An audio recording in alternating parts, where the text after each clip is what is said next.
আসসালামু আলাইকুম। দেখেন, আমি সকালবেলা বের হয়ে এখন চলে আসছি, আমার গাড়ির চাক্কাতে হাওয়া নেই।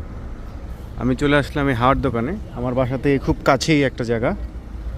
তো এই যে সেই দোকান, আসার পরে আমি হাওয়া দিয়ে ফেললাম। হাওয়া দেওয়ার পরে বললাম কয় টাকা লাগবে। এই সেই বান্দা কইয়ে সাদা সে সে বলতেছে টাকা লাগবে না, তুই যা।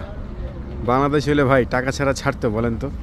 আর এই দেশে মানুষের প্রতি মানুষ দেখেন, ও কিন্তু এমন কোনো বড় দোকানদার না, বাট আমাকে হাওয়া দিয়ে বলতেছে তুই ভালো, তোর কাছে টাকা লাগবে না, তুই চলে যা। মিয়া বল মিয়া, দেখ শুক্রান। হায়াক আল্লাহ। এটাই হচ্ছে পার্থক্য বিদেশ আর আমাদের দেশের মধ্যে।